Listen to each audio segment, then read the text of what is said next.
Hello everyone, welcome back to another astrology and pick a card reading. Excuse me. Today we are getting messages from the underworld. I kind of had a hard time figuring out what I wanted to call this video. There's a lot going on this week, you guys. I'm just gonna jump right in and tell you there's a lot going on. We are in spooky season. We have a lot of planets shifting into Scorpio. But yeah, it's just, there's a lot going on this week, you guys. So, same kind of format here. I'm going to talk about the astrology first, and then we'll get into the pick a card. This is a timeless reading, so whenever it finds you, this reading is for you. But we are going to be talking about what is going on right now this week, astrologically. So we're just going to jump right into that. And yeah, again, busy week, you guys. It's not, and not even just busy. It's going to be a week. It's going to be a week. I've kind of been sitting in this energy all morning to kind of figure out, which is what I usually do. I'll, get my stuff out and my books and get on my websites that I like to use and see okay, what's going on this week? What do we got going on this week? Oof. Yikes, you guys. Also, this weekend, I'm sure a lot of you have felt, if you didn't feel it, I would be surprised, but this weekend has been a thing too. So, a lot of that has to do with Mars. I won't lie. Also Pluto going direct as well. That's also a factor. But yeah, so as the title of this video states, this is going to be a lot of underworld stuff, and just themes and that. Okay, so if I had to describe the energy of this week, which culminates in a full moon eclipse in Taurus Scorpio axis, if I really had to give you just a general vibe of what that's going to be like, it's very much like the fall of the House of Usher. I actually just finished that last night, but the two big vibes, and you can, if you've seen that show, or if you're aware of it, or if you look it up and read it, that's kind of going to be some of the themes of this week. But on the plus side, there's also another energy in there too that, if we look at it in a positive way, it adds to some stability this week. So, and that's going to be the myth of Odin and the Hanged Man and that whole concept. So, and I'll just get into that later. If you did just want to skip this part of the astrology part of the reading and just either, like I said, watch the fall of the House of Usher, look up just information on that show.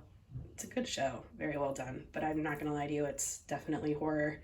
And then also, again, the myth of Odin and how he's associated with the Hanged Man and tarot and learning runes and all of that. So those are going to be kind of the themes of this week. Again, we got messages from the underworld. Yeah, so you could just take that and go forward and go to your pick a card. You'd probably get basically the information of what's happening. But if you do want to listen to what's happening actually astrologically and why that's the vibe, I'll go through it for you. As always, I made notes, because if I don't make notes, I will, go off on a huge tangent. But anyway, yeah, so Fall of the House of Usher, that was a show. I did enjoy it. Like I said, it's definitely a horror show. It's the same guy that did Midnight Mass, which is also a good show, and I really liked that one as well. But I really like the way he did it. If you haven't seen it, it's basically, it's an homage, is that the right word I'm looking for, to Poe. It was very well done. I really like the way it was done. But like I said, I'm not gonna lie, it is definitely horror, and it's got such a deep, profound message to it. And that is really a lot of the vibe that's going on in the collective right now.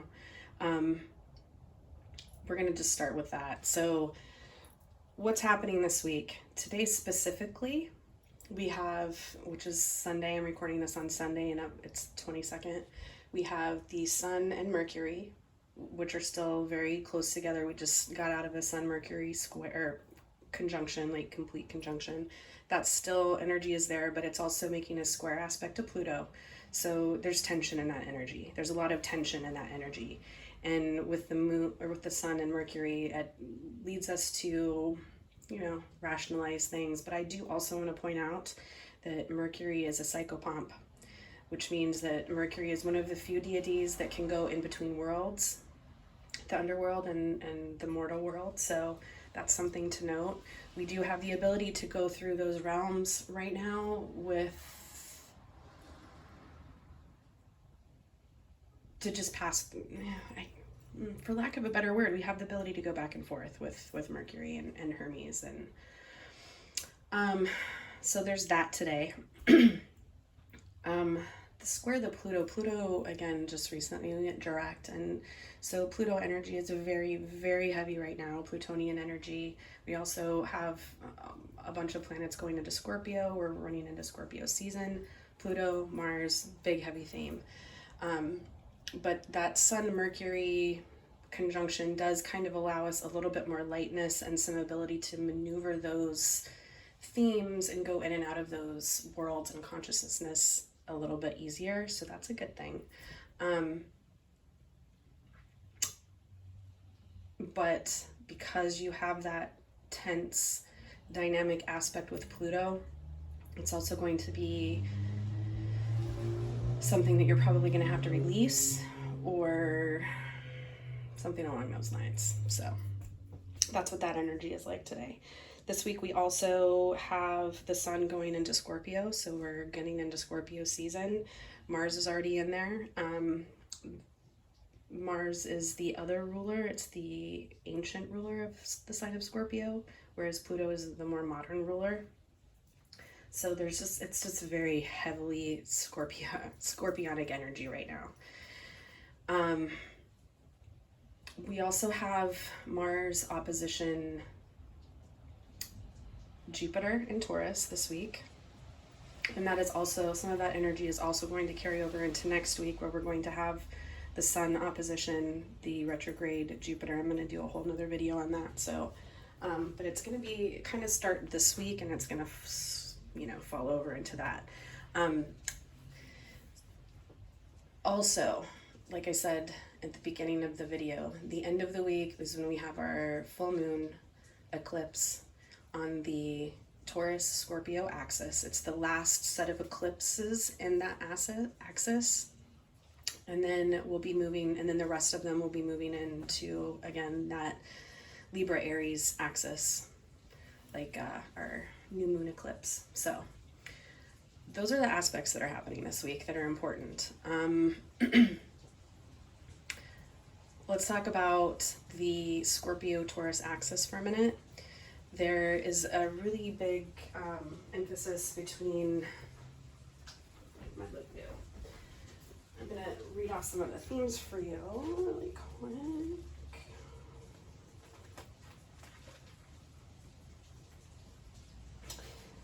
Okay, so some of the themes that are associated with the Taurus and Scorpio axis are the builder versus the saboteur, placidity versus emotional storms, security versus temptation, the status quo versus crisis, and sex versus taboos. So that's kind of that energy there. There's also a heavy emphasis on, and again, going back to the fall of House of Usher,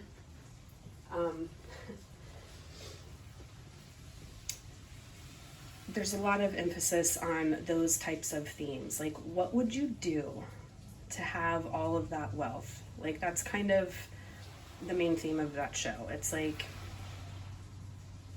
they are being given the opportunity to have everything that they want with zero consequences, but are they really willing to, like, zero consequences for themselves in this life, but right before they die, they lose everything, you know? That's like the concept, right? So are they willing to do that? Are they willing to have their younger generations pay the bill for their misdeeds and their ambition and all of those things? There's a lot of hedonistic energy in that as well, which is also amplified by the Mars-Jupiter opposition that's going on too. That's a really hedonistic vibe. And there's just this vibe of, are you really sure this is what you want? Like, there's a lot of choice involved here. The theme of this particular set of eclipses really kind of feels like this: we can either do this peacefully, and we're going to try that first, which was that, you know, Libra new moon, which is kind of the diplomatic, compromising energy. So we can either try it that way, but if that's not going to work, we're not afraid to fight you, which is the Taurus Scorpio full moon eclipse. There's a heavy dynamic between that scorpionic Taurus pull of the material world and basically selling your soul to get it. And that's kind of what's going on here. And there's very much an indication of paying the piper in this energy. It's like I said, this is the last eclipse in the Taurus Scorpio axis. So we're at the, okay, it's time to pay up now. Like, is this, you have a last chance to make the choice. And if you remember, like, if you have seen the show, there's plenty of times that all of those characters have a choice. They literally are standing at a crossroads, like, so many times, and they have the choice to do something different, and they don't do it. So, and it's just kind of a, you know, commentary on hubris and all of those things. But some of the other themes that come with a Mars-Jupiter opposition are holy crusades. Also, there's an emphasis on ego, and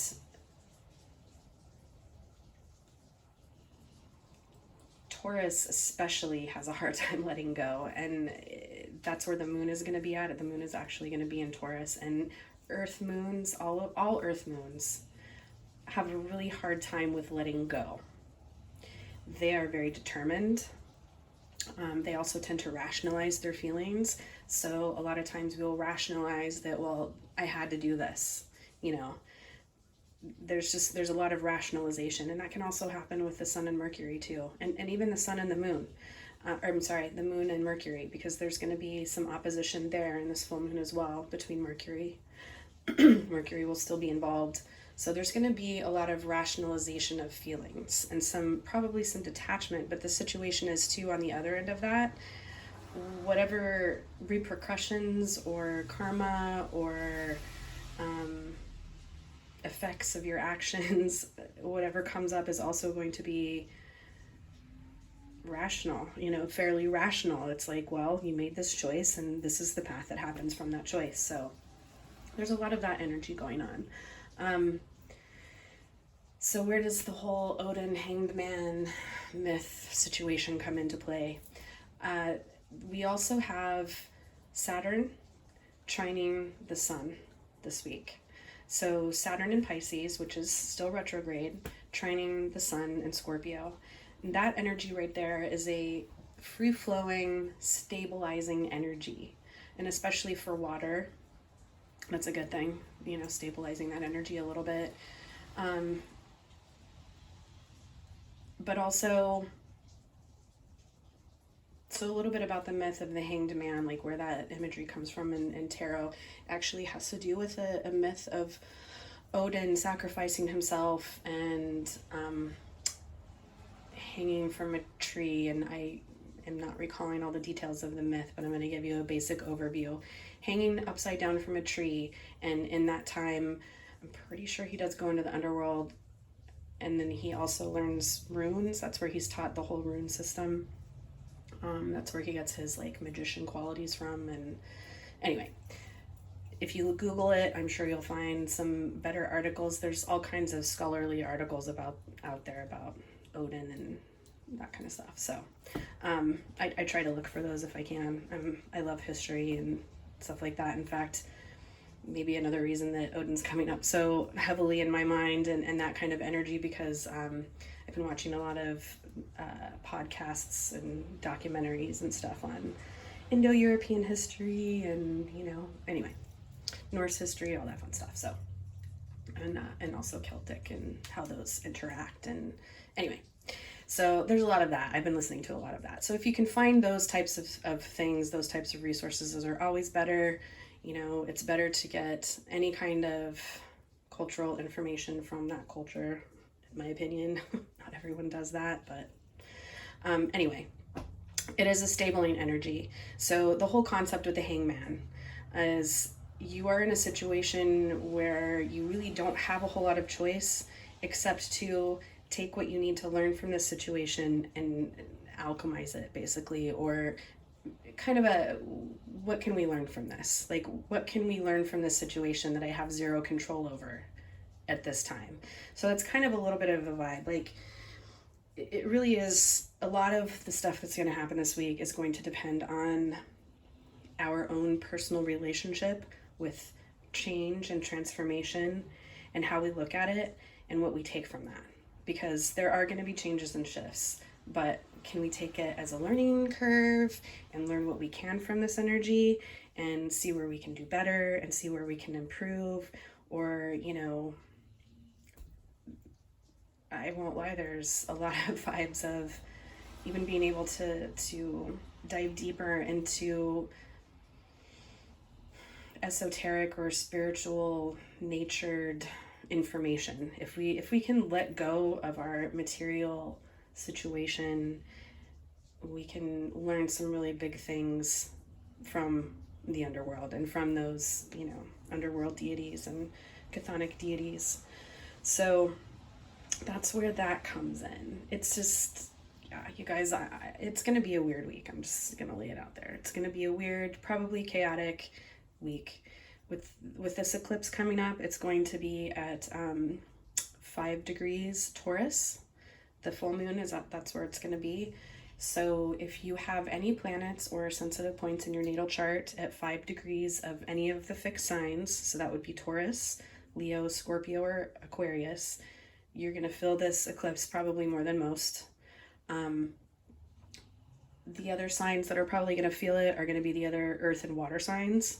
So if you have important planets in any of the earth or water signs, you're probably going to be feeling this eclipse a little more than the air and water air and fire. So yeah, it's just one of those weeks, you guys. And I will say right now, may the odds be ever in your favor, and just try to keep an open mind and see what you can take and learn from the situation and learn from what's there. So, okay. So let's get into the pickup card part. Let me just write down our timestamp really quick.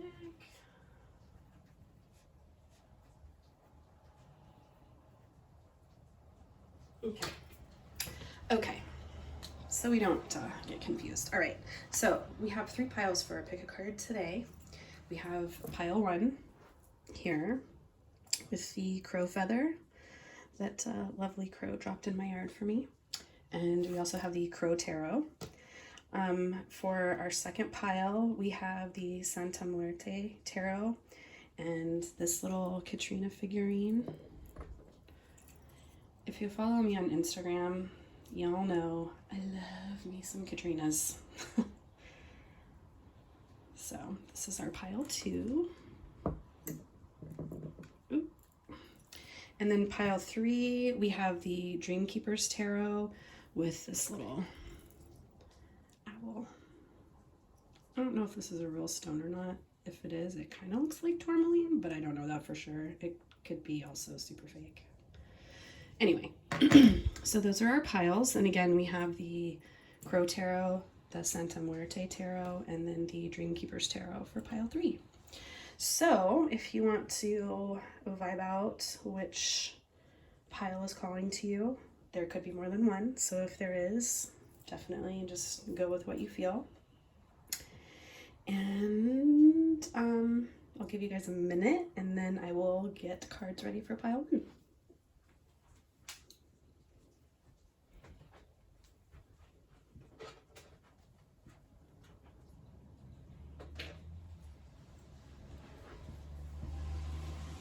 Okay, let me just move these guys out of the way.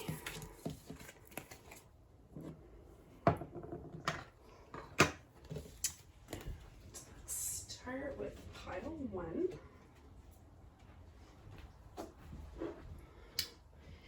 Pile 1, hello. You chose the Crow Feather and the Crow Tarot.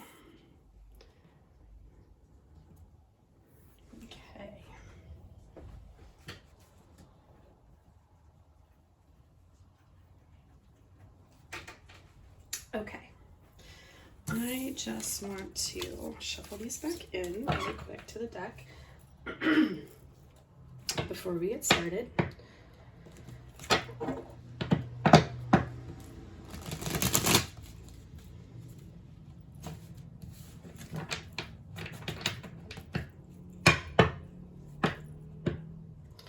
we will see what messages. Ooh, my little feather went flying. What messages from the underworld we have from the crows. Crows and ravens. I love birds, all birds, but crows and ravens are some of my favorite. They are some of the smartest of any birds, really. They're amazing birds.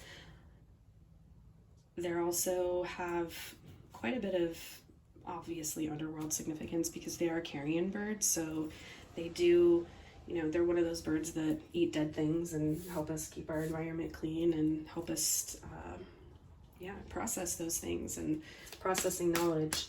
Crows are corvids. They're in the corvid family, which also includes jays and magpies and ravens. And ravens are just, they're different, but they're kind of similar. They're a lot bigger than crows, and they're usually a little bit more solitary. Crows do tend to stay in groups. But also that is also bringing me to some more symbolism and back to the fall of the House of Usher. I'm just starting to think maybe I should call this the messages from the fall of the House of Usher. But also crows and ravens also really do give me very much, Norse vibes and those Celtic vibes too, between, Odin and also the Morgan in Celtic mythology. So very much underworld. And birds in general are also psychopomps, similar to Mercury. They can go in between worlds, and they're also associated with messages. So that's something that could happen for you this week too. You could be getting a lot of messages. Definitely keep an eye out for feathers of any kind. Okay, let's get started now that I babbled about crows.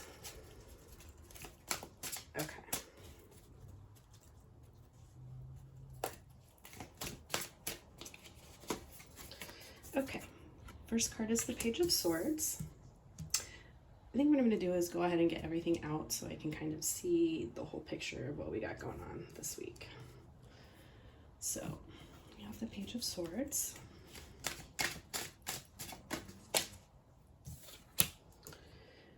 And we also have the Three of Wands.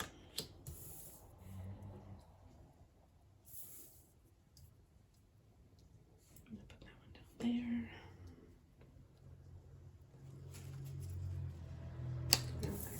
I want to put it up here today.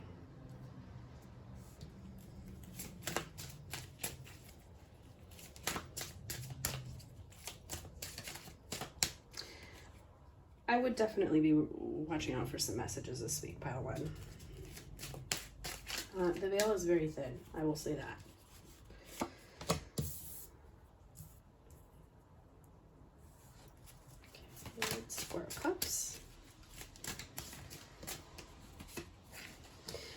specifically messages towards plans, or messages where you've like put some energy or hold. I'm trying to get this out. If you've put some energy out there into the universe, like you've asked questions, you've been in contact with your guides, all of those things, I do believe that they're going to have some messages for you this week, so be open to that. Okay. We're doing upright today too, by the way.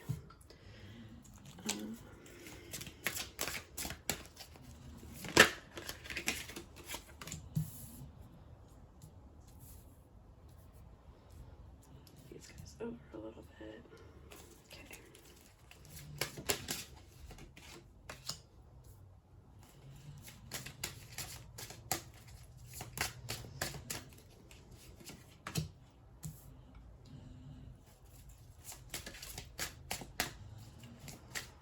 Okay. Oh, this is the Five of Wands, by the way, in the world.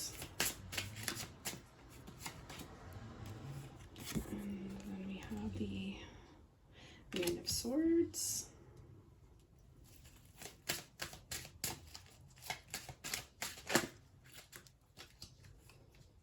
The Seven of Wands.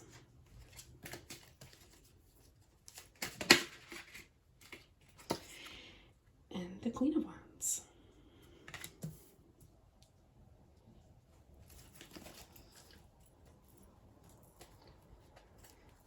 And our bottom of the deck energy is the Tower. Okay.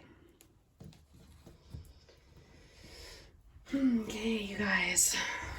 Actually, that's not the place for me to put this. Let's put this over her.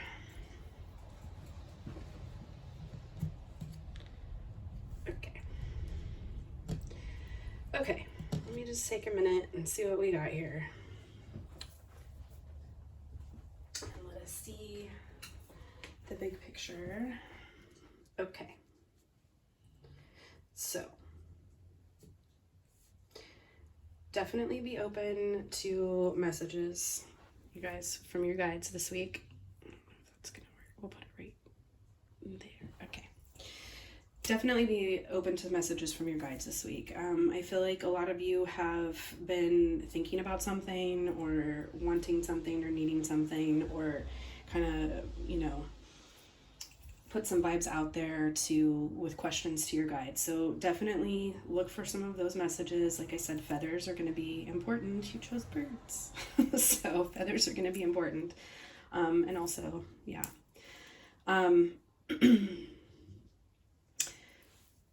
I'm seeing the star right here. That's really popping out to me, which is basically the same as this star right here. So you may have actually been asking for some things, or asking about some things, or let me see if I can explain this. You've either suffered some disappointment in the past, or just aren't sure of what you want going forward. Like,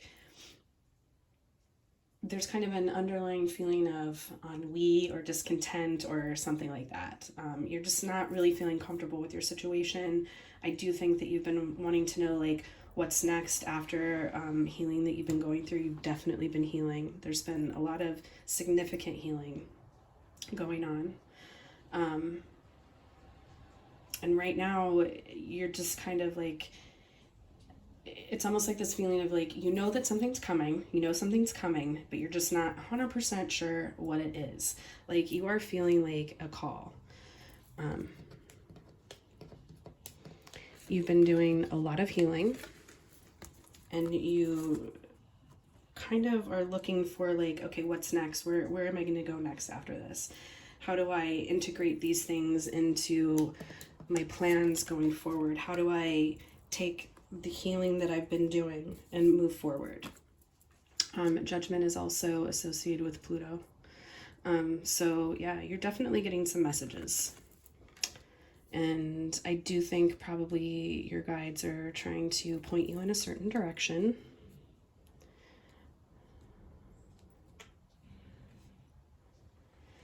Um,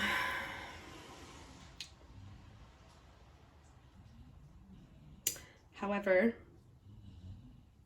I do feel like that direction makes you feel really unstable and nervous, and like there's a lot of competition involved. Like you feel like there's going to be a lot of competition involved, a lot of ruffled feathers, a lot of change, whatever this thing is. So, um, yeah, I do feel like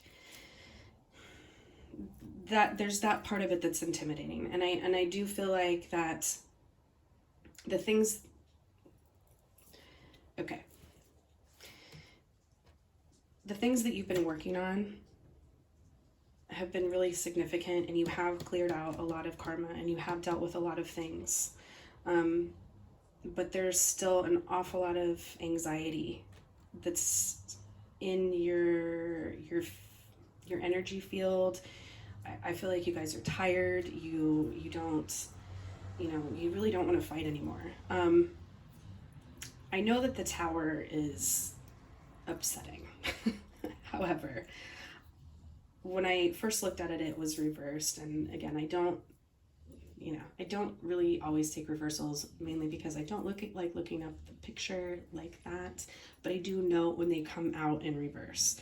And especially for something like that, I definitely noted that it came out in reverse. So whatever is falling apart, whatever is leaving your energy, whatever you've been healing from is done. You're not going to be in that energy anymore. This is your final outcome right here. This is your final outcome card.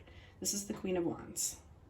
Okay, so whatever you're navigating right now, definitely keep in contact with your guides, with all of your guides. Especially look for birds, look for feathers, because those are messages from your guides. They're there, they're helping you. And whatever is leaving your life needs to leave. It's a chaotic situation that is done. You have done so much healing. So much healing. You've healed a lot of karma. And I know that there is still some anxiety in your energy field because you haven't had things work out in the past for you. Like when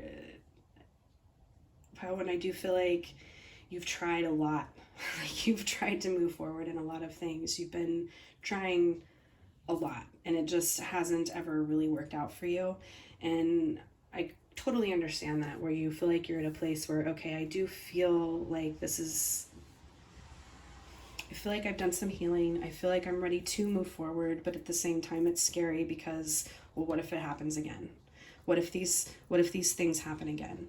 But again, pile one, I want to also emphasize this. The Queen of Wands is very intuitive, and she's sure of herself, and she is sure of the messages that are coming to her intuition, and she does it with love, and she does it with a big heart, So this right here is just saying you need to keep your heart open, because these lines are definitely giving me the strength and Leo and big heart vibes. And, we have the sun and sunflowers here, and you've been through it enough to know what you want and what you don't want. You've been through it enough to know what choices are good for you and what choices you need to make going forward.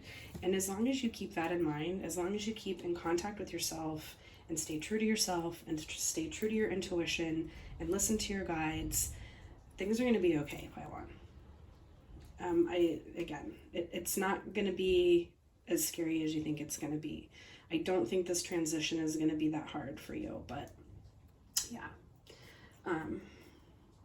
You just need to kind of just trust what your guides are telling you. Trust that they're there, that they're protecting you, they have your back. You've done the healing that you need to do to be able to move forward in a positive way. And the things that are still falling apart, let them fall apart, because they need to fall apart. Do not hold on to things that no longer serve you, or that are no longer making you happy or feel good or any of those things. Just let it go, because it's time to go. It's time for those things to go. So Okay, I also have some oracle cards. I have 3 that I pre-pulled. I have not looked at, but these are going to be our advice cards. We have the wild unknown archetypes, the wild unknown alchemy, and then we have one from the Amenti deck as well. So, for pile 1, what advice do we need to know going forward? What advice do our guides have? How do we alchemize this energy? Let's see. We have the Benevolent Guide. This is probably one of my all-time favorite cards in this whole deck. The Benevolent Guide is our inner self, and our intuition and our higher self is absolutely there with us. So please, please, trust yourself, you guys. Trust yourself. Trust your own intuition. Trust that you know what's going on, that you've done the healing and you've done what you needed to do. So definitely trust yourself. And then we also have the Hunter. You guys are allowed to go after what you want. Full stop. Okay, so there could be a little bit of apprehension about that. Like maybe you don't deserve what it is that you want. But I do feel like you have alchemized a lot of those feelings already. So, but this is just a reminder, you guys, that you deserve to go after what you want. You deserve to go hard after what you want. And listen to your inner self and your inner guides, because they got your back. You're allowed to have the things, sorry about that. You're allowed to have the things that make you happy. And I do feel like this is coming, like it's definitely coming, and it's coming in a big way. So just listen to yourself and believe that you deserve to have all of the things that you want and to move forward with the things that make you happy.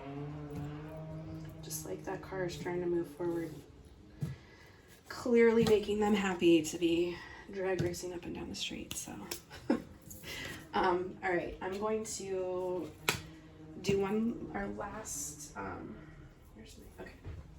our very last advice card is from the Featherheart Amenti deck, which is my favorite.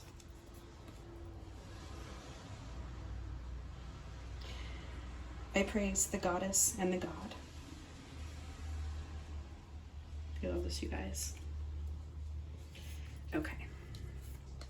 Let's just move these over a little bit.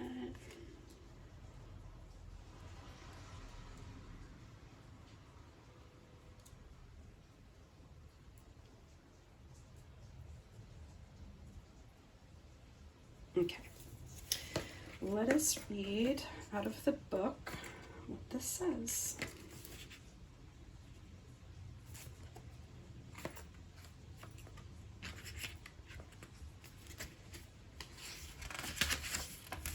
Okay. I praise the goddess and the god. The word netter describes the gods and goddesses of Egyptian philosophy. The word itself loosely translates to force of nature. Ancient Egyptians believed that, like the avatars of the Hindu belief system, these forces were the living embodiments of the infinite, universal lessons hidden and found within nature. Unity with nature, the all, being the highest level of understanding one could achieve. True balance is found through the reconciliation that there is a lesson within every reflection of the life experience. I'm going to read that again. True balance is found through the reconciliation that there is a lesson within every reflection of the life experience. Light and dark, life and death, masculine and feminine, the left and right hemispheres of the brain, fear and love, every perceived pair of opposites makes up 2 halves of the same whole, and reconciling the space between the perception of duality allows for a balanced scale and faith in the wisdom of the all. Confidence in justice, the embodiment of Ma'at, and finding love and acceptance with the all are the never-ending story of the consciousness life. Sorry. I'm going to start that sentence over because I messed it up. Okay. Sorry, you guys. Confidence in justice, the embodiment of Ma'at, and finding love and acceptance with the all are the never-ending story of consciousness's cycle of life, death, resurrection, and rebirth. This is what it means to honor the ideal of the goddess and the god, not as deities to worship, but rather powers to come into relationship with.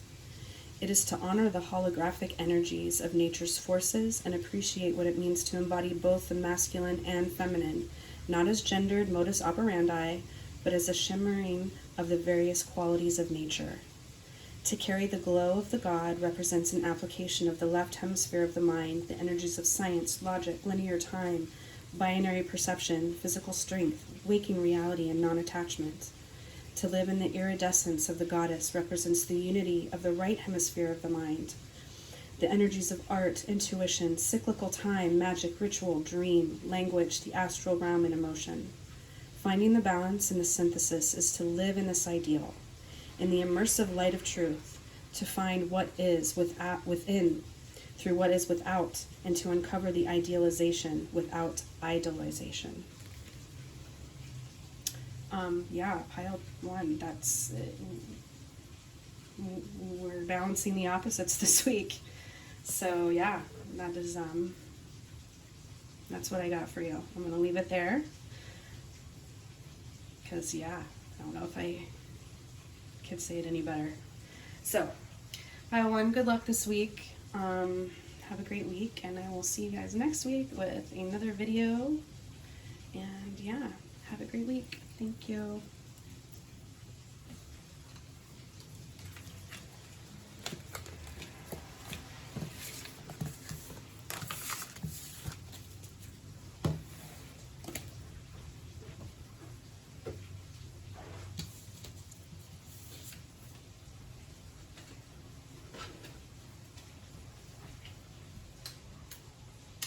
Okay. Pile 2. Hello. Just gonna write down the time step. Oops. Okay. So you chose the Katrina.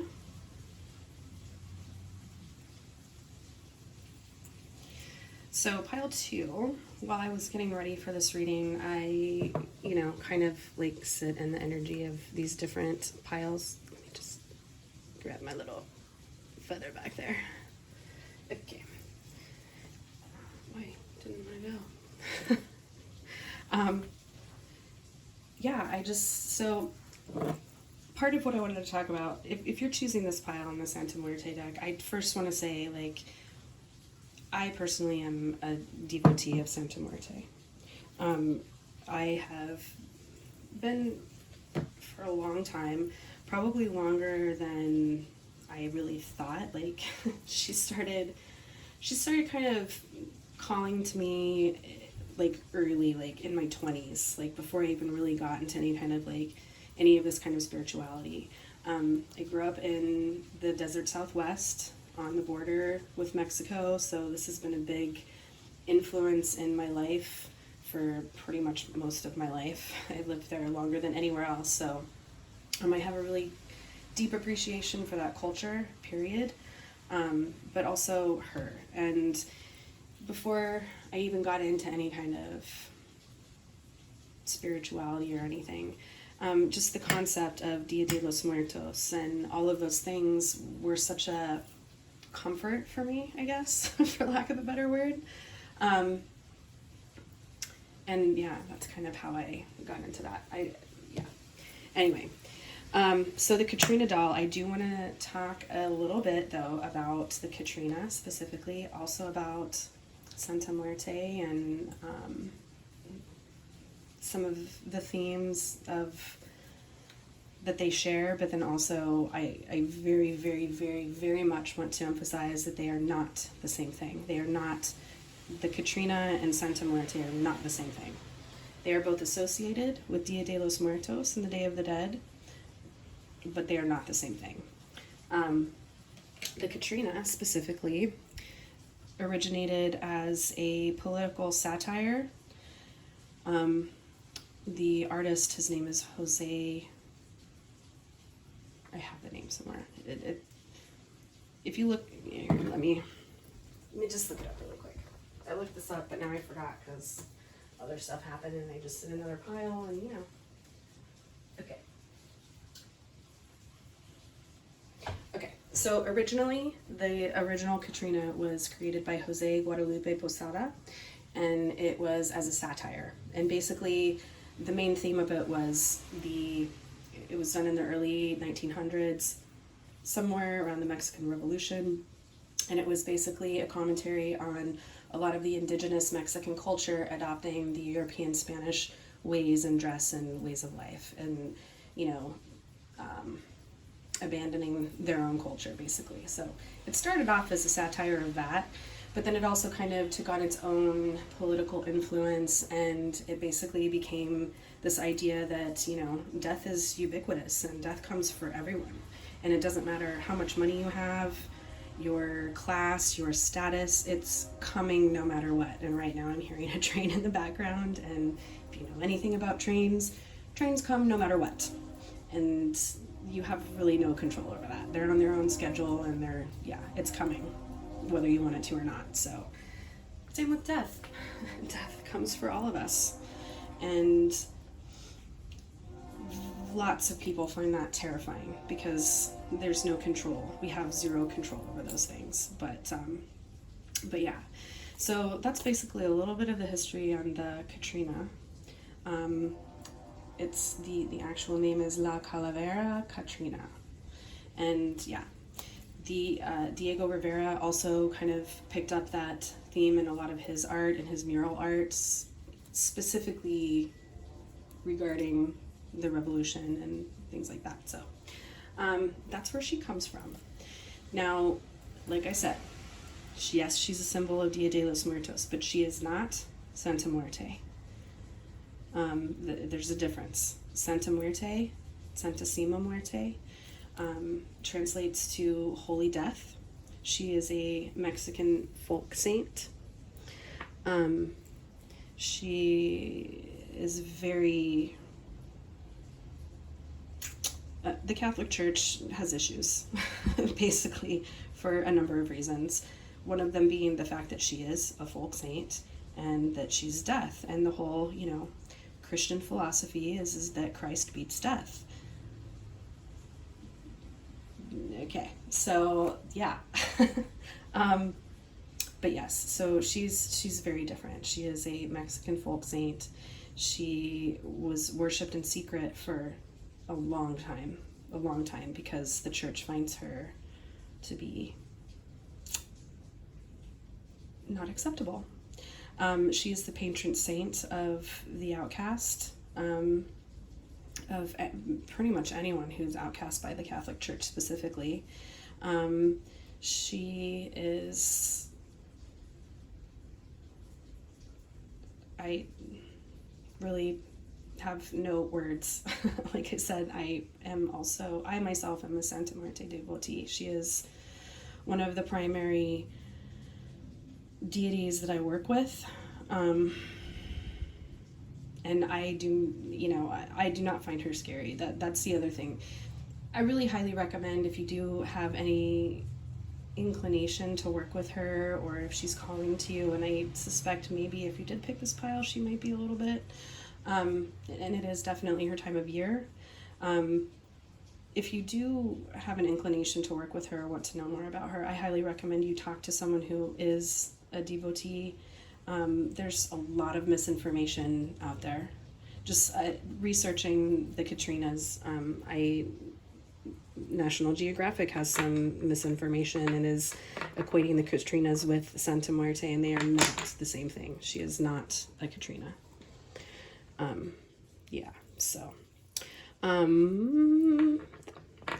was definitely called to say that about her, but that said, if you are interested in her, there's a lot of information out there.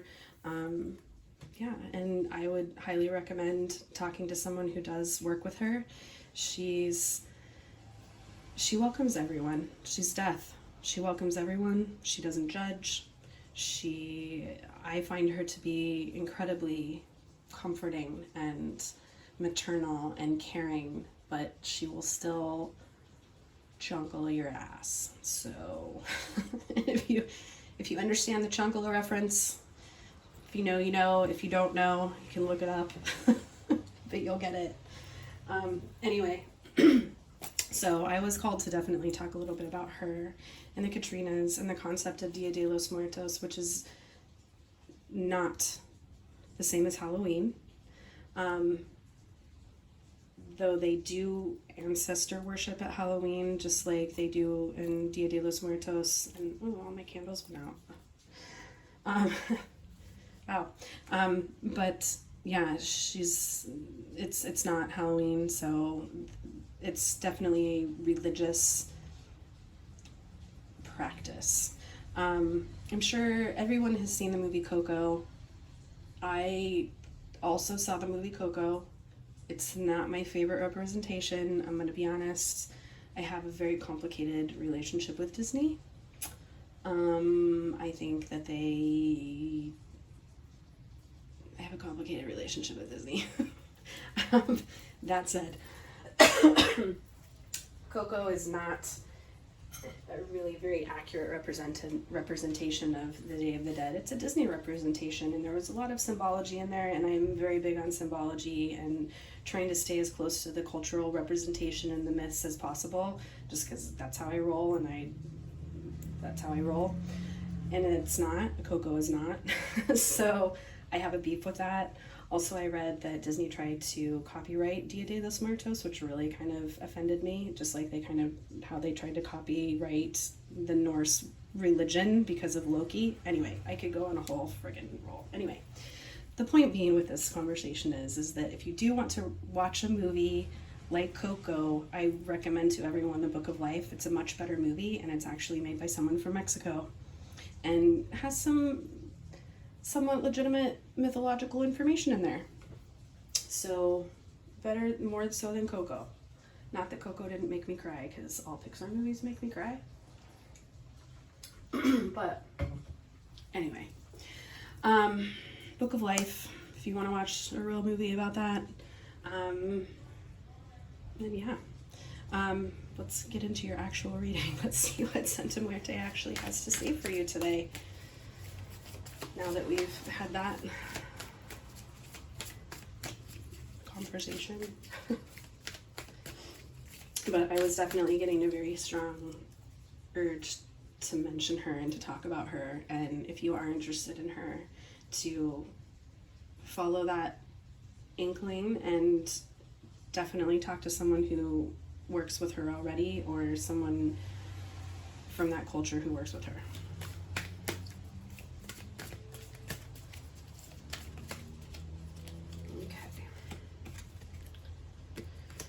We have the Ten of Swords. I don't have any other candles on me right now. I'm gonna go grab some more candles. I'll be right back. I'm sorry, you guys.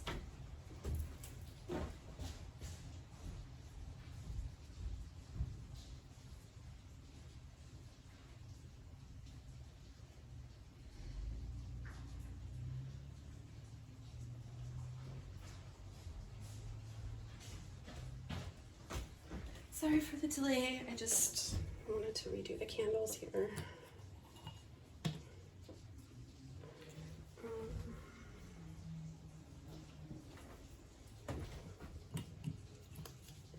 Sorry, you guys.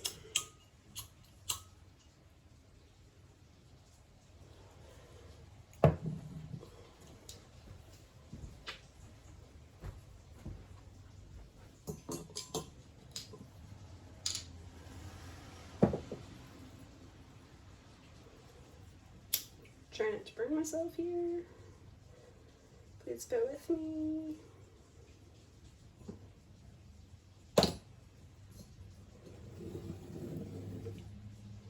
Okay. Thank you. I'm sorry. Rude. Okay. But I needed to relight my candles. Okay. Alrighty. We have the Six of Wands. Already, pile 2. I'm going to tell you, you are coming to the end of a rough cycle. and you're gonna be victorious. You're gonna come out on top. That's a really nice message to get right there. We have the King of Wands.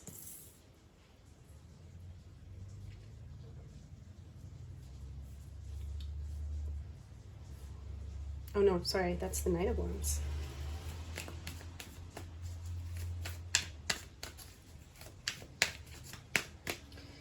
I mean, eclipse do bring very fast moving energy. We have Strength.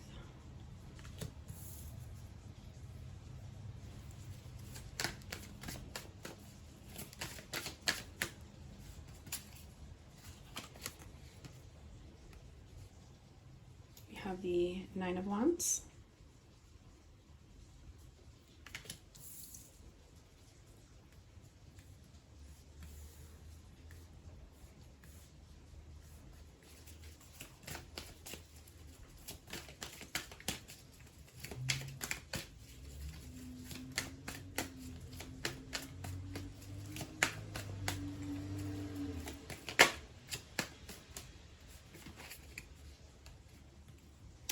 We have the Ten of Pentacles.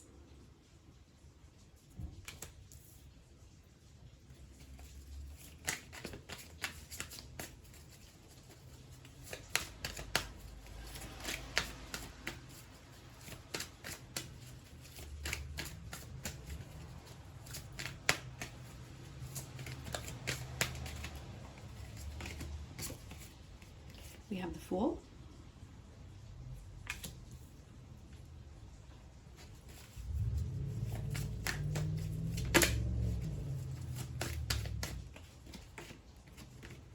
We have the Three of Pentacles.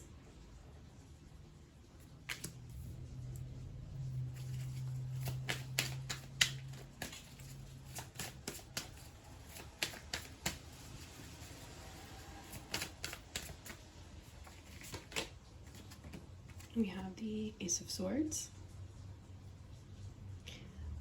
Another reader one time said that the face in this reminded her of Dwight Schrute, and I swear to God I cannot unsee it. After that, I can't unsee it. So, there's that. But I'm also hearing that false. You know how Dwight says that? False. Okay. And we have the Star.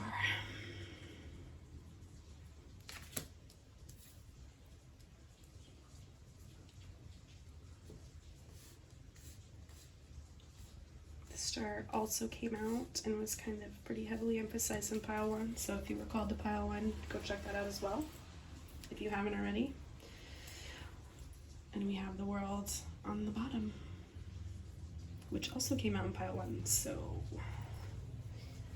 yes, if you were called to pile 1 and just haven't watched it yet, or if it was like a toss-up, I do think there's messages in there for you. Okay, pile 2. Santa Muerte wants to tell you that you are at the end of a tough cycle. You are going to come out on top. You've been wanting to move forward, and I feel like you've been stuck for quite a while, and things are going to be moving forward now. You're going to have the opportunity to take that leap of faith. You're going to have the opportunity to go forward and build this Ten of Pentacles. You've gone through the cycle of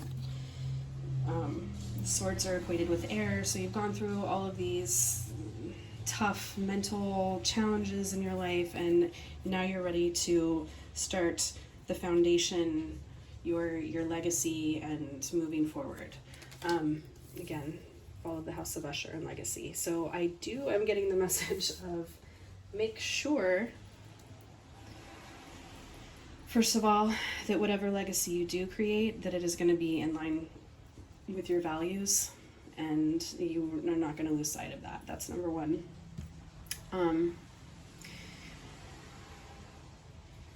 You also, right now, are kind of in this leap of faith I do feel like, I honestly don't feel like you see this coming. I feel like right now you're in an energy of, you're in this energy, you're in the Nine of Wands energy of that wounded warrior holding on. You've gone through a lot. You just want to move forward. You're just ready to move forward. But there's still that energy of feeling like you need to protect yourself, and you've been through some stuff, and yeah. So, but the outcome, you know, your general outcome of the situation is this Ten of Pentacles. And overall, the Star. Again, you've gone through so much healing, pile 2. You really have done a lot of healing. And I'm getting, again, a message of trusting yourself. You just need to trust yourself that you're making the correct decisions going forward. Santa Muerte, it's telling you you're making the correct decisions going forward, and to, you know, consult with her when she needs to. There's definitely some clarity coming for you. There's definitely clarity coming for sure. And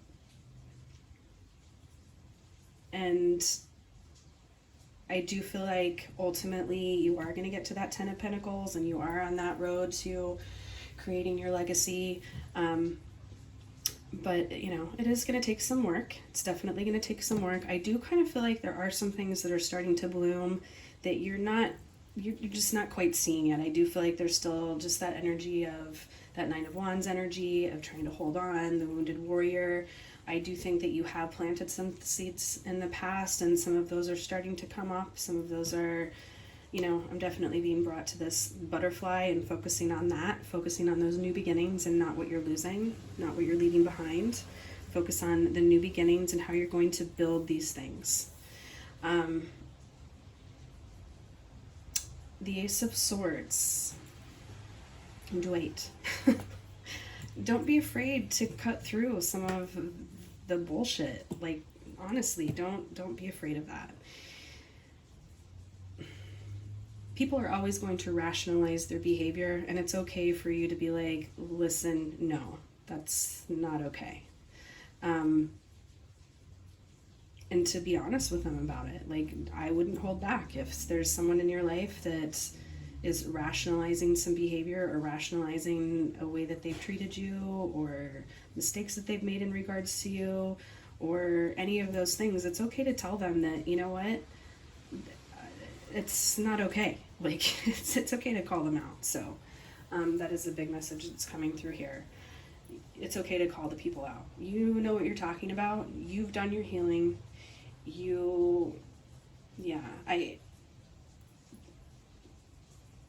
Pile 2, I feel like a lot of times, like Santa Muerte, you get attacked for really no reason. You know, you get attacked because of someone else's ideological projections that they're putting onto you, and that has nothing to do with you. You're just over here trying to vibe, you know?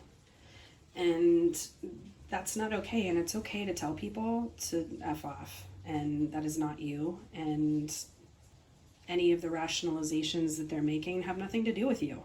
You're gonna go do your own thing.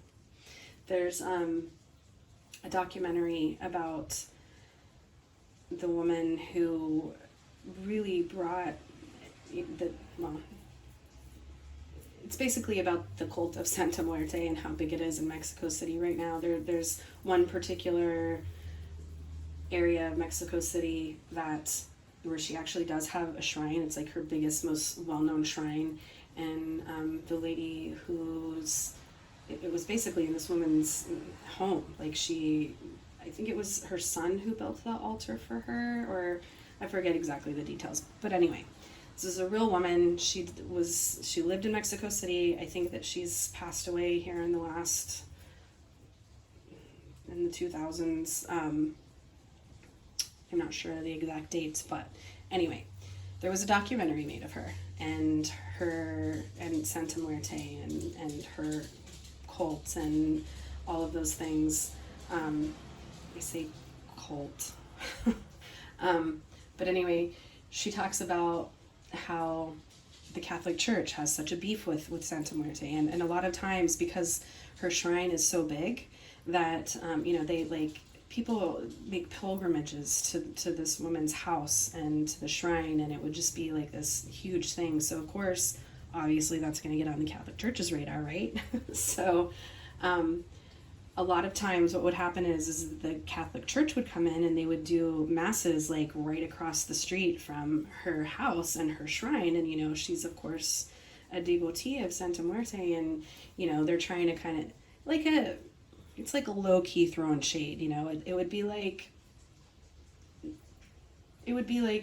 someone knowing that you're not a Christian and coming out and, you know, having a church service in your front yard. You know, it's kind of like, what are we doing here? What are we trying to prove here? But anyway, she, one of the names for Santa Muerte is Flaquita, or La Flaca. And this woman, and I don't remember her name, I'm sorry, I can't recall that information right now, but that's what she would call her. She would call her Flaquita. And so she would, when they would do mass, there was like one little part of the movie where they're actually showing the priest out there doing mass, and he's talking about why he's doing it, and, you know, how Santa Muerte is bad. And her response to that was, you know, she's like, I have no problem with Jesus Christ. I have no problem with the church. They have a problem with me and my beliefs, and Santa Muerte and her, you know, they have a problem with us. We don't have a problem with them. So she says oftentimes she'll say, you know, Flaquita, let's go watch mass, you know. So they'll like sit out, you know, on the front of her house and watch them do mass across the street against them. So I really am definitely getting that vibe right now with this. It's people trying to project an quality onto you that it doesn't belong to you, and, you know, you just trying to vibe. So, you know, you can take that whole let's sit back and watch, you know, like that really is what's kind of giving me this vibe here. I think this week you might have some people coming at you, but it has nothing to do with you, and it has everything to do with them and their projections. So, and you've done the healing that you needed to do, so therefore you don't need that type of energy coming into your space, and it's being projected onto you, and it doesn't belong to you. So yeah, and another message of just trusting yourself. She definitely just wants you to trust yourself and trust that you've done the healing that you need to do, and things are coming in for you. You are on your road to starting the life that you've been waiting for, and the life that you've been trying to transmute into, and doing the healing that you've done and moving into that new life. And so, yeah, that is her message for you today. I did pull some oracle cards to get some advice for you, and the ones that we're using today are the archetype deck, Wild Unknown archetype deck. Sometimes I can't recall information and names. We have the the Wild Unknown alchemy deck, and then we have the Amenti Featherheart deck, which I'll be reading the little excerpt from the book for that one. So let's look at these. So the first one we have is the Reddening. And then we also have the Siren. I love, love, love the colors in here, you guys. So I talked about some of that Scorpio Taurus axis and talked about how it does have a bit of a hedonistic vibe to it, as well as that Jupiter Mars. I do feel like there's some of this in here for you, but the difference is I think that this is an energy that you need to go towards. I think you do need to be a little bit more hedonistic right now. You do need to be a little bit more in that, you know, Taurian, even Scorpionic energy. I mean, Scorpio is very much the Siren energy. So, and then, you know, red and blood, and especially when we're talking about it in the alchemy deck, it's very much about the physical, the material world. So I really am picking up a lot of that Venus Taurian vibe of that, and even somewhat losing yourself in that a little bit. And honestly, pile 2, I feel like why this is an advice is because you do need to go forward with that. Like, I feel like there's a lot of self-doubt here. For this to be your main message of you're coming out of a tough cycle and you're going to come out on top, and you know you've been struggling, you've been these things, you've been trying to be patient and wounded warrior energy, you know, that's where you've been. So it's time to get out of that and do some things for yourself that feels good for you.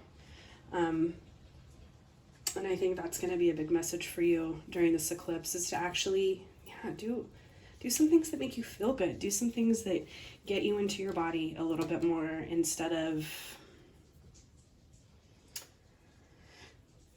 the spiritual, I guess. Like, because here's the thing, you can also contact that through your body and through the material. Like, having that hedonistic or luxurious mindset, spoiling yourself a little bit, those aren't bad things. You know, you can find divinity in that as well.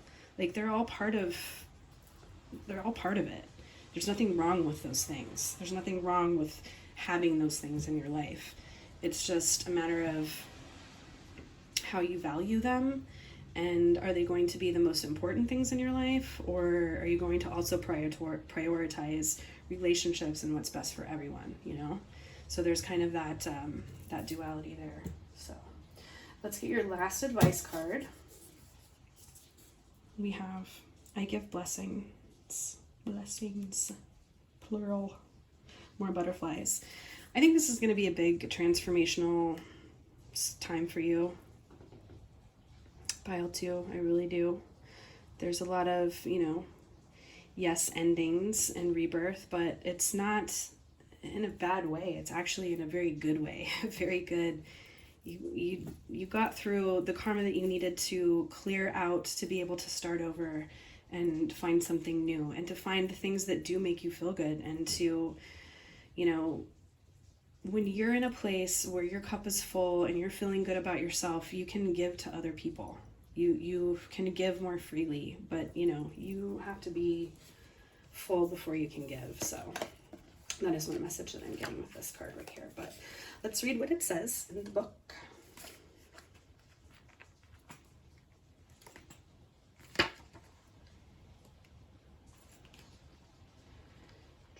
Okay. I give blessings.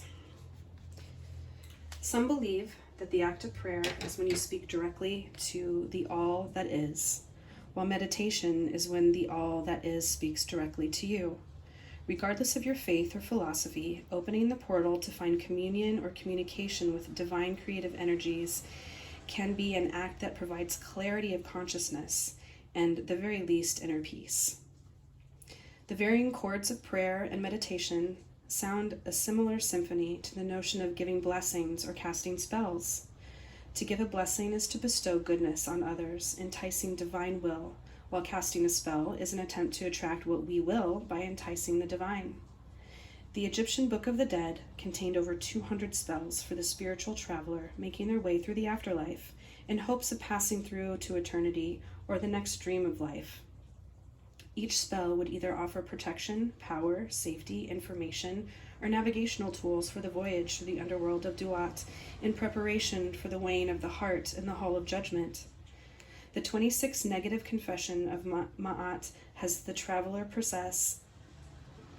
The 26th negative confession of Ma'at has the traveler profess, I have not shut my ears to the word of truth. There's that Ace of Swords right there, which in the sense of Ma'at relates to the notion of balance, order, and harmony.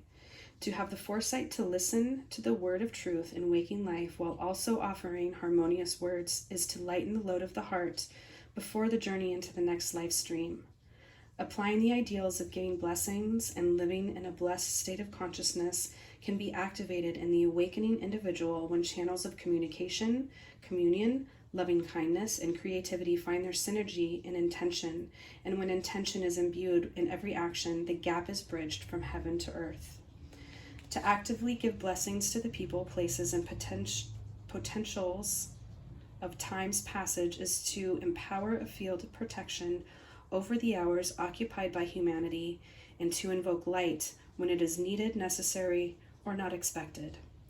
When feeling challenged with conflict, transform the conflict with consciousness by offering a blessing instead of a curse. Weave your words and thoughts with golden intentions and transmute the heart of the world with the power of your own. When feeling uncertain, evolve uncertainty into faith by blessing unpredictability with a protection and empowered vision.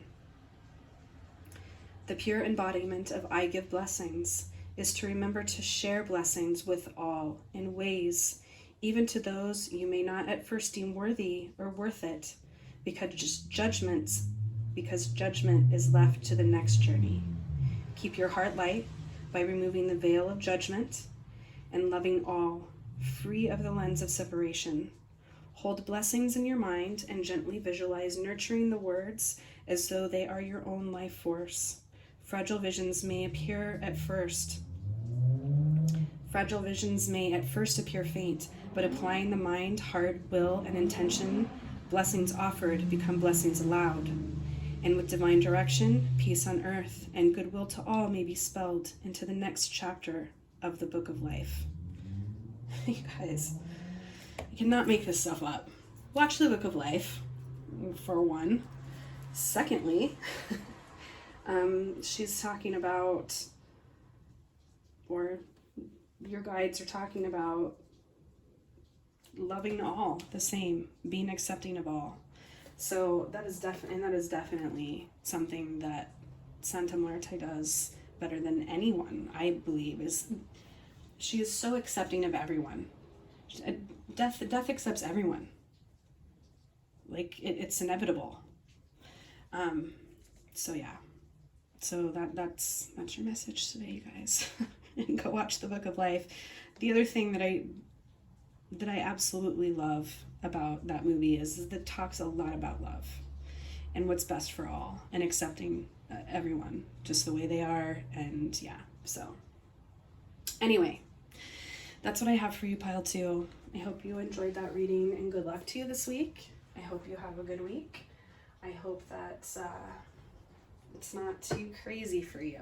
So, but yeah, that's all I have for you. Thanks, Pile 2. I'll see you in another reading.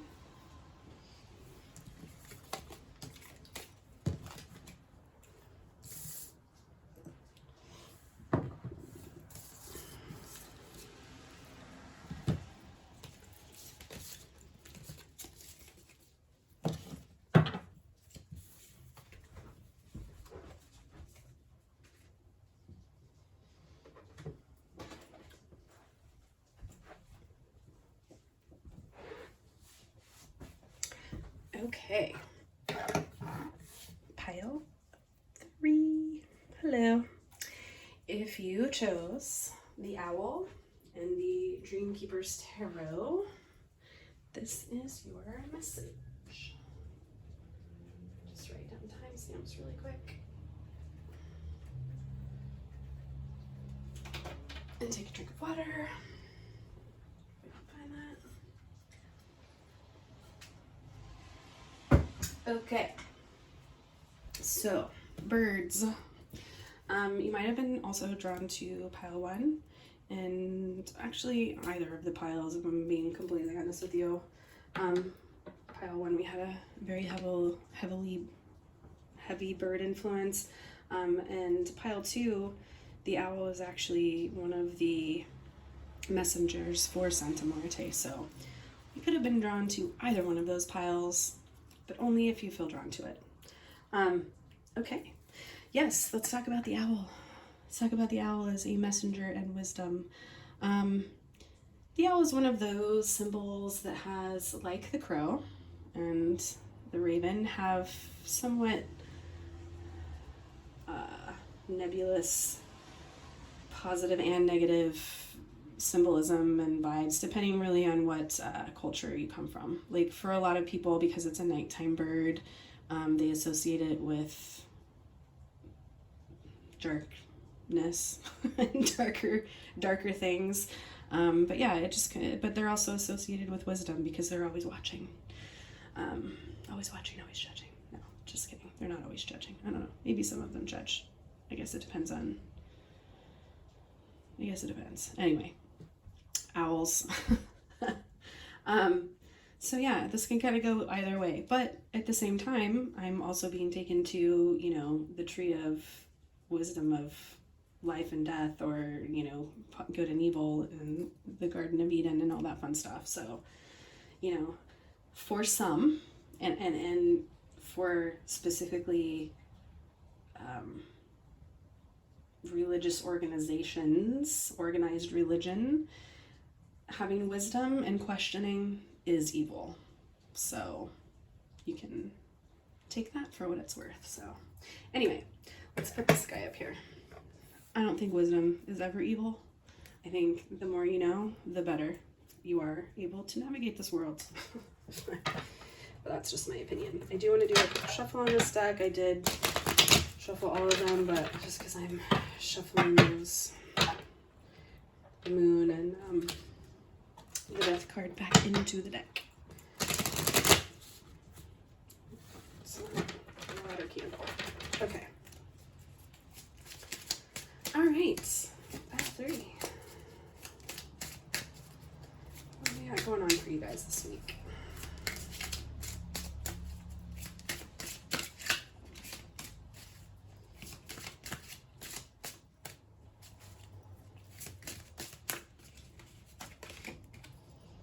We have the Knight of Pentacles. Definitely giving me Earth sign, Taurus vibes. Material world. Moving through the material world. And we have the Fates, which is the Wheel of Fortune card.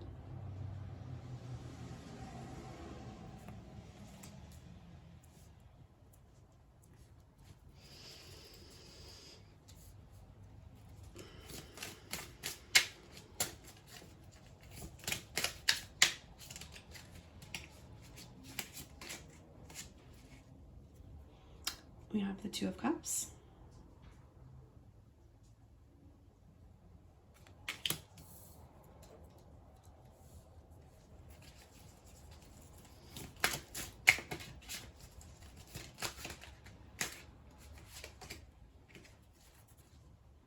We have the Death card again.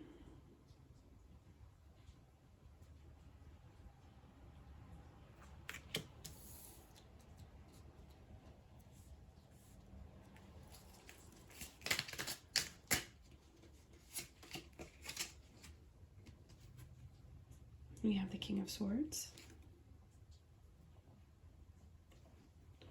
For a minute there, I thought he was flipping a bird. I don't know why I saw that really quick, but that could be significant. He just, yeah, it's not. It's his index finger, but that's not what it looked like for a minute.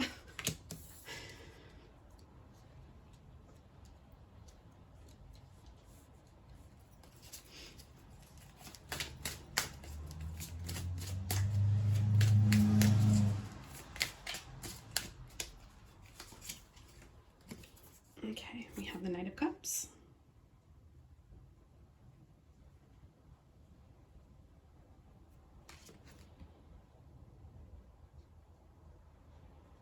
Trying to see what those figures are in that tree. I can't tell. There's something, I don't know if they're birds or some kind of other animals. I don't know, it's hard to tell. Just gonna move that up there a little bit.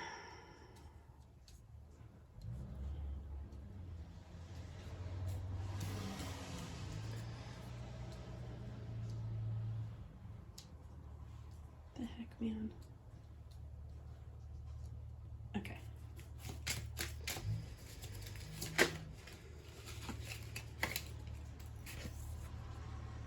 The Hanged Woman. Hanged man, hanged person.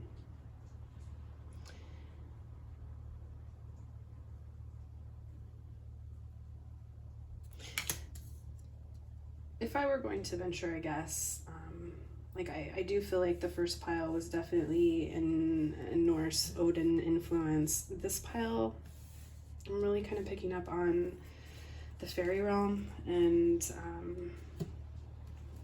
yeah, that portion of the other world, which is somewhat a synonym for the underworld, depending on your cultural influence. We also have the Empress. This is an actual beautiful Empress card. Like, beautiful.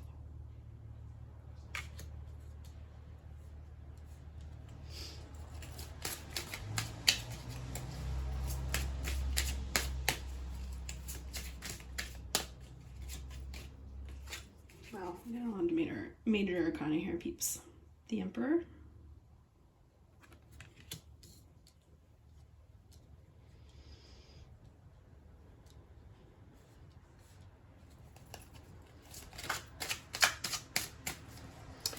Oh, we have the Empress and the Emperor right next to each other, folks.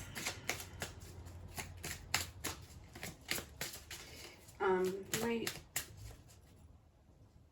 Is it pile 1? Yeah, you might have info on pile 1.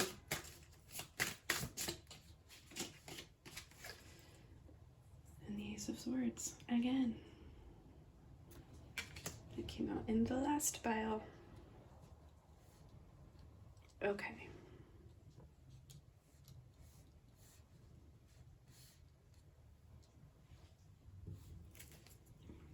I think we can. Okay. And then on the bottom of the deck, there's the Page of Swords.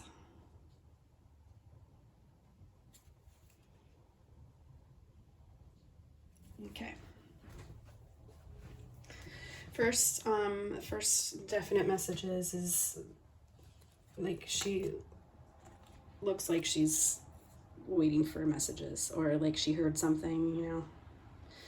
And then also the Three of Pentacles is right underneath that. So again, I really feel like you're waiting for some messages from your guides or someone. Just ways to move forward too. Like, how are you going to move forward in the next phase of life? Okay. So we have the Knight of Pentacles, which is Earth, slow and steady. We have, surrounding that energy, we have the Wheel of Fortune and the Fates. Give me 1 second here and let me just...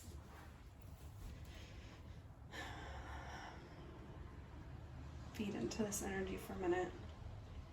It's definitely different than the others. And also, pile 2 and Santa Muerte is easy to get into that energy. This is different. So give me 1 second.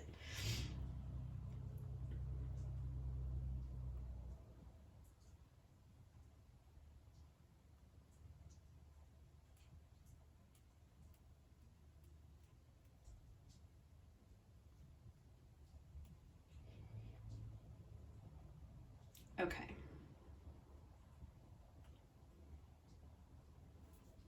Okay, pile 2. I really feel like this, with the Wheel of Fortune and with the Empress and the Emperor, I feel like this has something to do with relationships for you. Well, the Two of Cups, the Empress and the Emperor, Wheel of Fortune, death, transformation. There's a lot of the Hanged person. There's, yeah.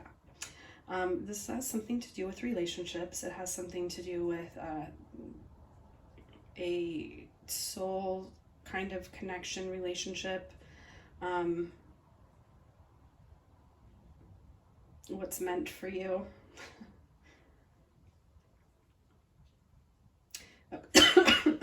Excuse me, pile 2 or 3. I'm sorry. I do not know where that came from.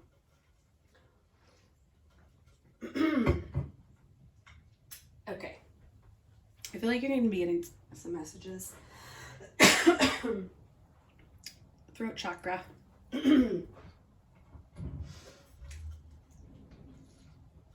feel like they're going to be surprising messages that might even make you spit out your drink or, you know, choke on your drink or something. So, yeah, I think you're going to be getting some messages here. Um,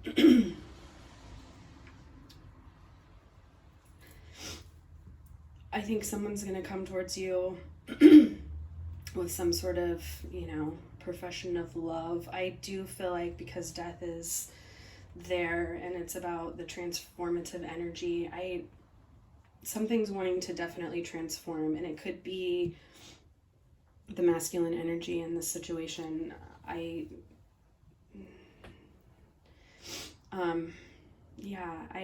feel like you're going to be, I really just kind of feel this energy of you're really going to need to take whatever happens with a grain of salt and really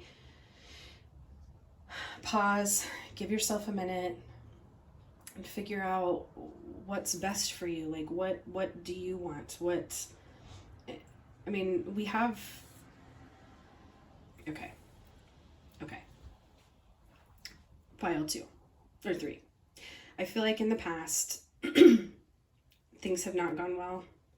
The energy has been really slow and stagnant, and you feel like there's a divine timing situation going on, and just everything just feels like completely out of your control, and you're kind of just felt defeated about the whole thing. And I do feel like you let go of some of those things. I feel like there's been quite a bit of healing done on your part. But I do feel like that's kind of left you in a situation where you are, for one, advocating for yourself, which is definitely a good thing. You should absolutely always be advocating for yourself, for sure. Especially if you are a little bit more prone to fall into like codependent relationships and things like that. You definitely need to be always advocating for yourself. It's important. As a people pleaser, as a recovering people pleaser myself, you really do have to advocate for yourself and not sacrifice yourself. And I think that that's something that you've really been working on. I keep saying pile 2, and I feel like there's a message there for you in that pile as well. And we did talk about going through some healing. So, and in fact, pile 1 too, as well. Talked about that as well. So pile 1 or 2. That said, you have gone through some healing, and I do feel like you really are advocating for yourself, and you're looking for the things that are going to make you happy and feel fulfilled going forward.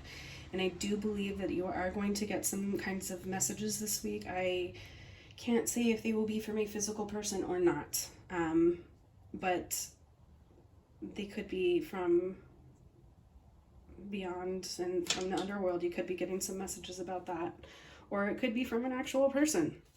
Either way, what they're asking for you to do is just take on, and sit in this hanged person energy,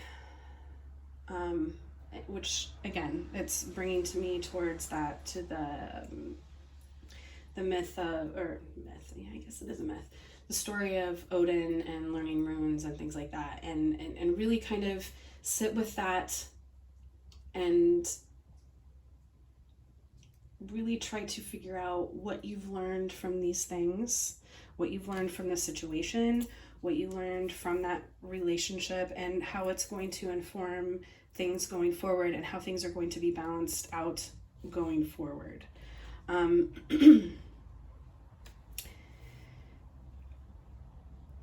do see that you are kind of playing around with some of these concepts, but there's still some detachment there with the King of Swords and the Page of Swords and the Ace of Swords. And there's still some detachment there, and I think that these are ideas that you're kind of still trying to play around with. And also, because of all of those swords and the advocating for yourself and the Ace of Swords, which always makes me feel like truth, like it's the truth. You need to stay in that energy of what's true for you going forward, and what you're going to accept and what you're not going to accept. I feel a lot of boundaries going on here. Staying in those boundaries, but also being open enough to having relationships with others, or letting someone come into your life that is going to be a true soul partner to you, not just in the physical, but also in, the spiritual and emotional, because people can be good partners in the physical, but not on those other levels, and vice versa. So whatever is coming towards you, you just, it's basically be open to it. Take the things that you've learned from the past, apply them to the things going forward. Remember the balance that you've worked so very, very hard to get to, and that is definitely in your energy, and you are attracting and manifesting and pulling some of those things in. And I really feel like you're hoping that it's going to be that positive manifestation of the Emperor and the divine masculine, and not the other way around, because that's where you've run into problems before. So yeah. But I do believe you will get some sort of information, some sort of truth, one way or the other, in this eclipse energy. And to just really take that position of sitting in that hanged man energy of, what did we learn from this situation? This was definitely a transformative situation. And what did we learn from it? What can we learn from this situation? What are even if it was hard and, made you have to detach emotionally somewhat to be able to find stability. Yeah, taking what you can learn in that. What did you need to learn? What was the karmic lesson for you? What did your soul plan to learn in this life through the situation, and apply that how it needs to go forward? So that is the message that I'm getting for you here, pile 3. It's just kind of that, I do believe that you really do want to have someone in your life. And I know it's scary, especially when you've been in situations where you have been burned before. It's scary. I know. I often feel like that. It's like, do I really want to move forward? I don't know. So I get that. I get it. But I do believe that it is something that you want. You want a stability. You want a partner. You want that person that can move forward with you through life and, be your ride or die. And there's nothing wrong with that. And I also believe that you're in the energy now. You're definitely in the energy right now where you're attracting that. You have the ability to stay in that energy and use it positively going forward. And I think if someone does have intentions of controlling you or controlling the situation or taking you back into old patterns of being and old ways of being, I don't think that's going to fly for you. I think that it's going to be a situation where you're going to cut that right off. And you're going to look good doing it and not even, skip a beat. You're just going to be like, nope, not having it.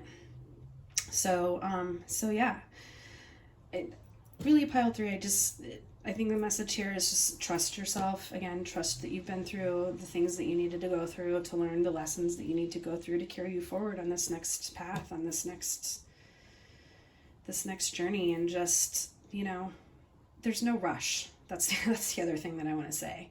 There's really, really no rush. The Knight of Pentacles and the Knight of Cups are both slower moving energies. Cups are slower moving energies. The Hanged Man, again, it's death. Like, all of these energies are slow moving, we're in no hurry energies. Even though on some level I think there is part of you that wants some resolution, and you just kind of want to know like what's going on and what's happening, and in that vein of advocating for yourself and standing up for yourself. So, which again, like, the more you know where you stand, and the better you can advocate for yourself. So But also I do want to, again, emphasize this is still an eclipse. It's still the same recommendations I always give for eclipses, which we're not done yet. So it's not time to make any concrete decisions or moves forward.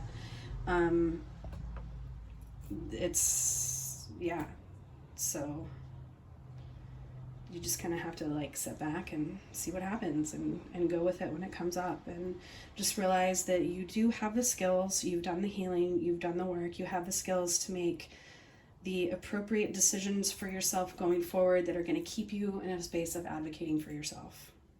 So that is the message from these cards. I do have some advice cards. I pulled some oracle cards from the Wild Unknown archetype and the Alchemy deck, and then I also pulled a card from my Amenti deck, the Living with the Feather Heart, which we will read in just a moment.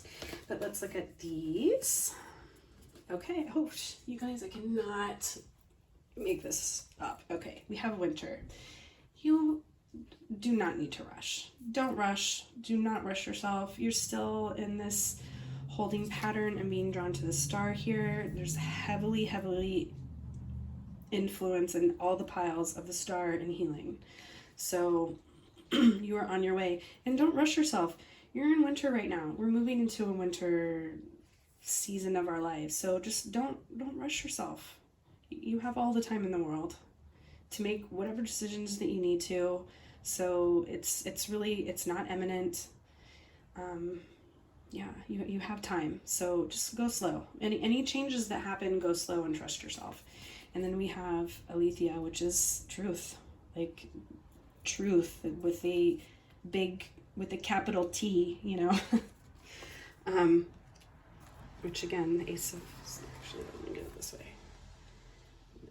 You have time and stay in your truth. You have let this concept of the masculine and where you stand in that relationship die, and you are advocating for yourself now, and yay, go you. Stay in this Empress energy. Realize that you can have a healthy, mutually beneficial partnership with someone because you've done the work to get there. Okay? You can do that. You can. You've done the work to get there. So just keep believing that in yourself, Pile 3, and don't be afraid. So, and I'm telling myself that too. So, yeah. Okay, what do we got? I relate in peace. You're also protected, Pile 3. You are protected. So, if that's something else that you were worried about. And, you know,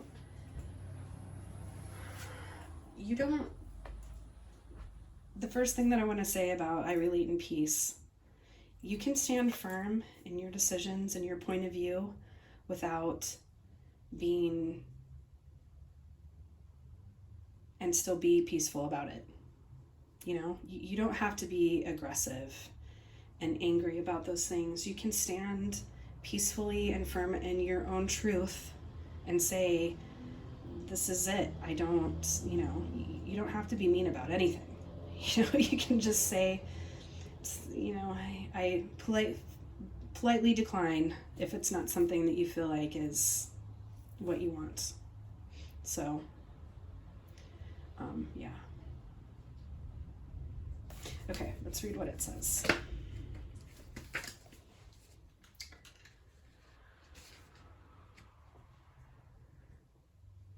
Find it. Okay. My one beef about this whole deck and book is that it's often hard to find the correct section in the book. But that's my only beef with it. Anyway, okay. I relate in peace. The word peace is defined as freedom from disturbance, quiet, and tranquility, but also finds its origins in the Anglo-French word paix, which is freedom of civil disorder. Rest in natural great peace, this exhausted mind, beaten helpless by karma and neurotic thought, like the relentless fury of pounding waves in the infinite ocean of samsara. This is the person that said that. I'm not going to try to... Yeah. I don't want to butcher anybody's words. Okay. Human beings are living, breathing metaphors, each a tiny universe enveloped in the elements. In the BBC program Wonders of the Universe, the great physicist Brian Cox once stated that we are the cosmos made conscious, and perhaps this consciousness we participate in throughout our life experience is part of the ordered chaos of the great cosmic scheme.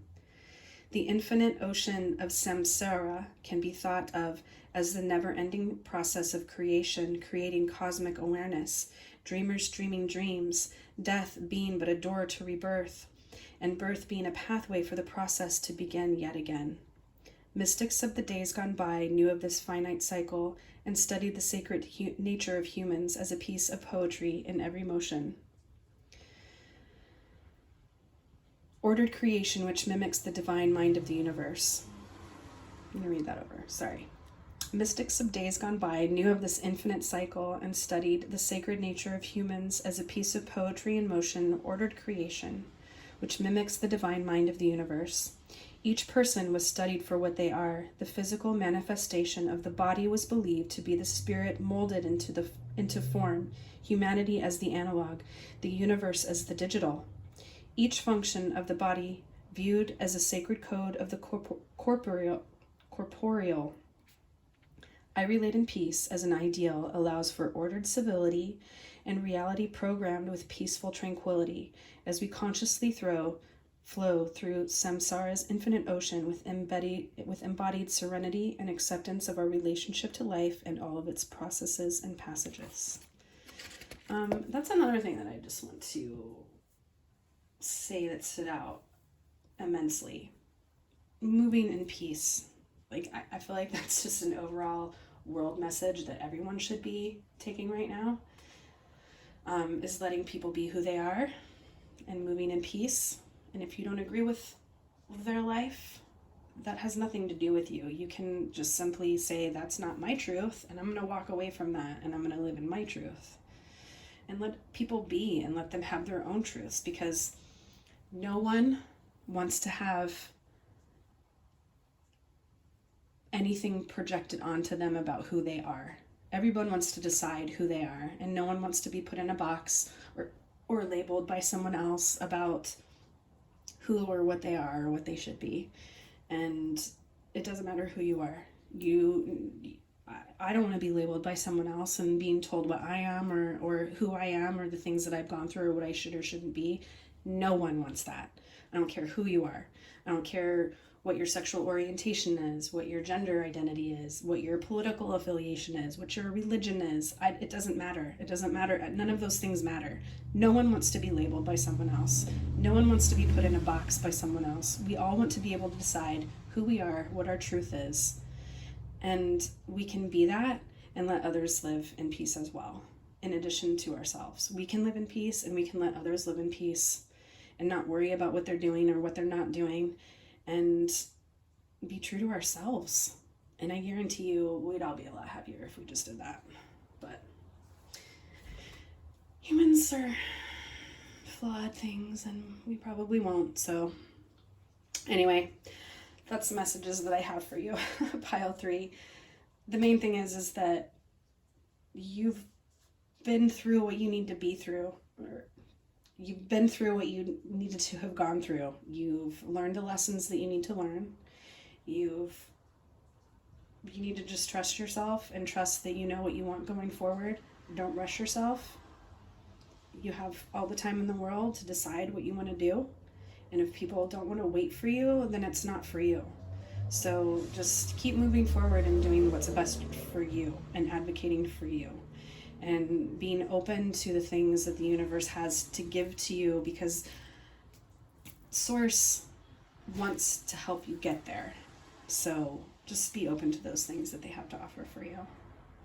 And believe in yourself and believe that you can get to the place that you want to be at. So, okay. That's all I have for you, Pile 3. I hope you have a good week. and I hope to see you in another video. Thanks. Bye.